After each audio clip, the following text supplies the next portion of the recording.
ಇನ್ನು ಎಚ್.ಡಿ. ರೇವಣ್ಣ ಅವರನ್ನ ಈಗಾಗಲೇ ಪರಪ್ಪನ ಅಗ್ರಹಾರಕ್ಕೆ ಶಿಫ್ಟ್ ಮಾಡಲಾಗಿದೆ.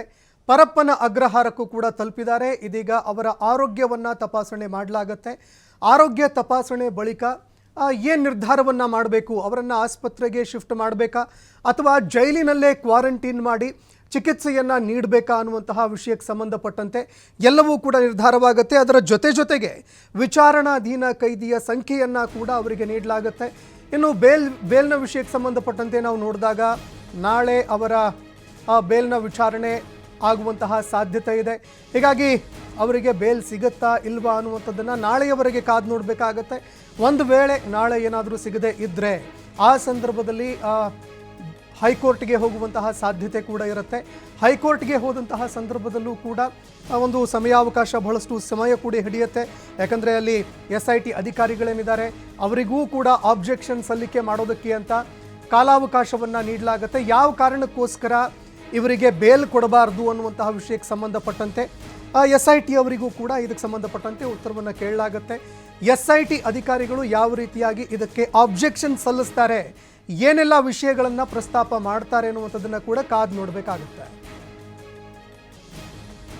ಇನ್ನು ಮಾಜಿ ಸಚಿವ ರೇವಣ್ಣಗೆ 7 ದಿನಗಳವರೆಗೆ ಇದೀಗ ಜೈಲು ವಾಸಗತಿಯಾಗ್ತಾ ಇದೆ.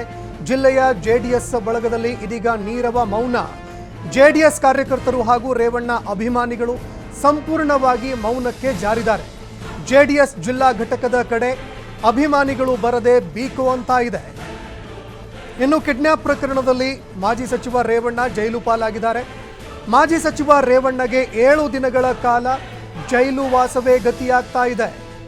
ಈ ನಡುವೆ ಹಾಸನದಲ್ಲಿ JDSನ ಕಾರ್ಯಕರ್ತರಲ್ಲಿ ಸಂಪೂರ್ಣವಾಗಿ ನೀರವ ಮೌನ ಆವರಿಸ್ತಾ ಇದೆ. JDS ಕಾರ್ಯಕರ್ತರು ಹಾಗೂ ರೇವಣ್ಣ ಅಭಿಮಾನಿಗಳು ಸಂಪೂರ್ಣವಾಗಿ ಮೌನಕ್ಕೆ ಜಾರಿದ್ದಾರೆ.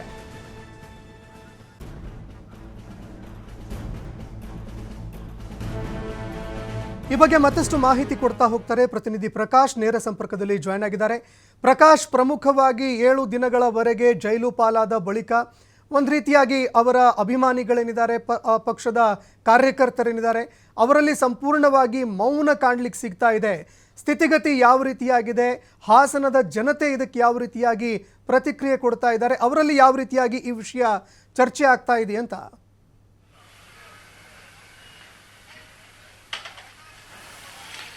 ಸಂತೋಷ್, ಈಗಾಗಲೇ ಕಿಡ್ನಾಪ್ ಪ್ರಕರಣಕ್ಕೆ ಸಂಬಂಧಪಟ್ಟ ಹಾಗೆ ಮಾಜಿ ಸಚಿವ ಎಚ್.ಡಿ. ರೇವಣ್ಣರವರಿಗೆ 7 ದಿನಗಳ ಕಾಲ ನ್ಯಾಯಾಂಗ ಬಂಧನ ಕೂಡ ಆಗಿರುವಂಥದ್ದು. ಇವತ್ತು ಪರಪ್ಪನ ಅಗ್ರಹಾರದ ಕಡೆ ಮಾಜಿ ಸಚಿವ ಎಚ್.ಡಿ. ರೇವಣ್ಣರವರನ್ನ ಕರೆದುಕೊಂಡು ಹೋಗಿರುವಂಥದ್ದು ಒಂದು ಕಡೆ. ಆದರೆ ಸ್ವಂತ ಜಿಲ್ಲೆ ಹಾಸನ ಜಿಲ್ಲೆಯಲ್ಲಿ ಸಾಕಷ್ಟು ಮೌನಕ್ಕೆ ಶರಣಾಗಿರುವಂಥದ್ದು. ಯಾಕಂತಂದ್ರೆ ತನ್ನದೇ ಆದಂತಹ ಪ್ರಭಾವವನ್ನು ಹೊಂದಿದಂತಹ ಮಾಜಿ ಸಚಿವ ಎಚ್.ಡಿ. ರೇವಣ್ಣ ಹಾಸನ ಜಿಲ್ಲೆಯ JDSನ ಪ್ರಭಾವಿ ನಾಯಕರು ಕೂಡ ಆಗಿರುವಂಥದ್ದು.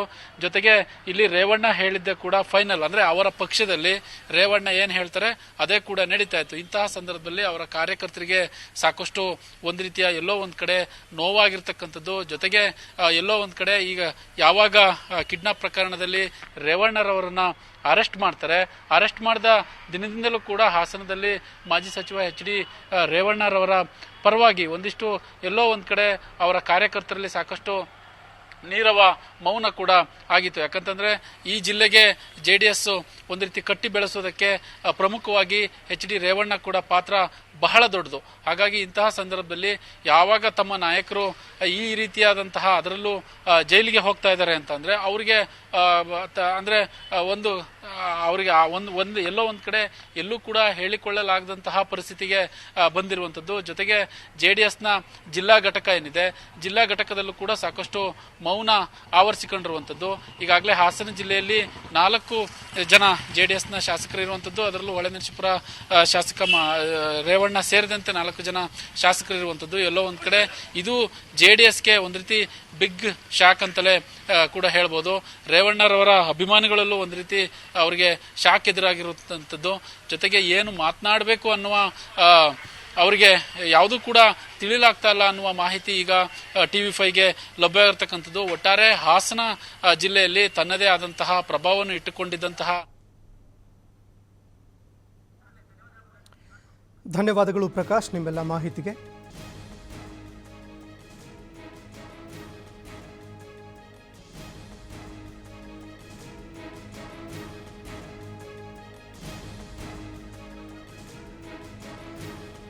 ಈ ಪ್ರಕರಣಕ್ಕೆ ಸಂಬಂಧಪಟ್ಟಂತೆ ಯಾವಾಗ 7 ದಿನಗಳವರೆಗೆ ನ್ಯಾಯಾಂಗ ಬಂಧನಕ್ಕೆ ಎಚ್.ಡಿ. ರೇವಣ್ಣ ಅವರು ಒಳಗಾದರು, ಇದಾದ ಬಳಿಕ ಕಾರ್ಯಕರ್ತರಲ್ಲಿ ನೀರವ ಮೌನ ಒಂದು ರೀತಿಯಾಗಿ ಕಂಡು ಬರ್ತಾ ಇದೆ. ಇನ್ನು ಅದೇ ರೀತಿಯಾಗಿ ಪಕ್ಷದ ಕಚೇರಿ ಕೂಡ ಬಿಕ್ಕುವಂತ ಇದೆ. ಇನ್ನು ಮತ್ತೊಂದೆಡೆಯಲ್ಲಿ ಇದು ಪಕ್ಷದ ಮೇಲೆ ಯಾವ ರೀತಿಯಾಗಿ ಪರಿಣಾಮ ಬೀರುತ್ತೆ ಅದನ್ನು ಕೂಡ ಕಾದು ನೋಡಬೇಕಾಗತ್ತೆ. ಕಾರ್ಯಕರ್ತರ ಮೇಲೆ ಯಾವ ರೀತಿಯಾಗಿ ಒಂದು ಪರಿಣಾಮ ಬೀರುತ್ತೆ ಅನ್ನುವಂಥದ್ದನ್ನು ಕೂಡ ಕಾದು ನೋಡಬೇಕಾಗತ್ತೆ. ಯಾಕಂದರೆ ಹಾಸನ JDSನ ಭದ್ರಕೋಟೆ, ಪಕ್ಷದ ಮೇಲೆ ಇಷ್ಟೊಂದು ಗಂಭೀರವಾದಂತಹ, ಪಕ್ಷದ ನಾಯಕರ ಮೇಲೆ ಒಂದು ಗಂಭೀರವಾದಂತಹ ಆರೋಪ, ಅದು ಕೂಡ ಮುಂಚೂಣಿ ನಾಯಕರು ಯಾರು ಪಕ್ಷವನ್ನು ಕಟ್ಟಿ ಬೆಳೆಸಿದ್ರು ಆ ನಾಯಕರ ಮೇಲೆ ಬಹಳಷ್ಟು ಗಂಭೀರವಾದಂತಹ ಒಂದು ಆರೋಪದ ಮೇಲೆ ಇದೀಗ ಜೈಲು ಪಾಲು ಕೂಡ ಆಗಿದ್ದಾರೆ. ಈ ನಡುವೆ ಇದು ಪಕ್ಷದ ಮೇಲೆ ಯಾವ ರೀತಿಯಾಗಿ ಪರಿಣಾಮ ಬೀರುತ್ತೆ, ಅದೇ ರೀತಿಯಾಗಿ ಕಾರ್ಯಕರ್ತರ ಮೇಲೆ ಯಾವ ರೀತಿಯಾಗಿ ಪರಿಣಾಮ ಬೀರುತ್ತೆ, ಇದೆಲ್ಲವನ್ನೂ ಕೂಡ ಕಾದು ನೋಡ್ತಾ ಹೋಗಬೇಕಾಗತ್ತೆ. ಇನ್ನು ಮತ್ತೊಂದೆಡೆಯಲ್ಲಿ ಇತ್ತ ಪ್ರಜ್ವಲ್ ರೇವಣ್ಣ ಅವರು ಕೂಡ ವಿದೇಶದಲ್ಲಿ ತಲೆಮರೆಸಿಕೊಂಡಿದ್ದಾರೆ. ಈ ನಡುವೆ ಎಲ್ಲಿಯವರೆಗೆ ಅವರು ದೇಶಕ್ಕೆ ಬಂದು ಹಾಜರಾಗೋದಿಲ್ಲ, ನ್ಯಾಯಾಲಯಕ್ಕೆ ಬಂದು ಹಾಜರಾಗಿ ಇದಕ್ಕೆ ಪ್ರಕರಣಕ್ಕೆ ಸಂಬಂಧಪಟ್ಟಂತೆ ಅವರು ವಿಚಾರಣೆಯನ್ನು ಎದುರಿಸೋದಿಲ್ಲ, ಅಲ್ಲಿಯವರೆಗೆ ಅವರ ಕುಟುಂಬಕ್ಕೂ ಕೂಡ ಸಾಕಷ್ಟು ಸಂಕಷ್ಟಗಳು ಎದುರಾಗುವಂತಹ ಸಾಧ್ಯತೆ ಇದೆ.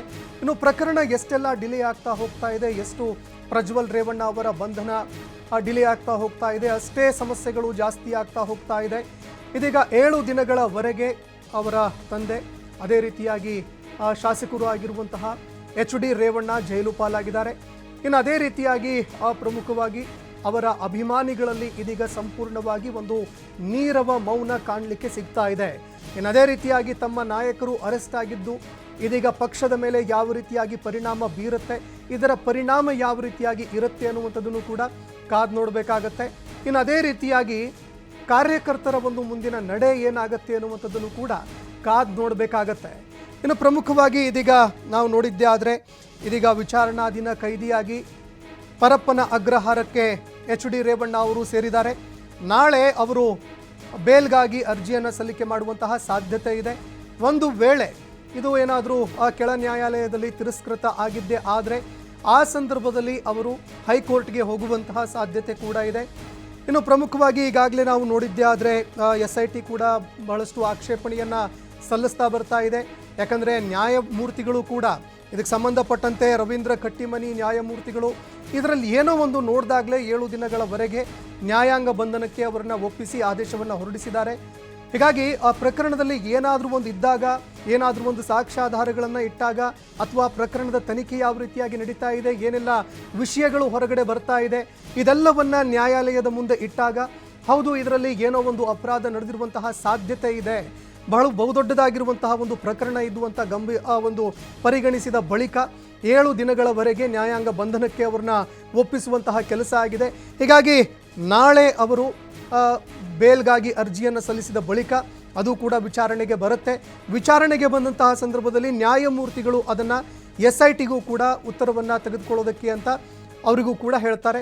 ಅವರು ಕೂಡ ಉತ್ತರವನ್ನು ಸಲ್ಲಿಸಬೇಕಾಗತ್ತೆ.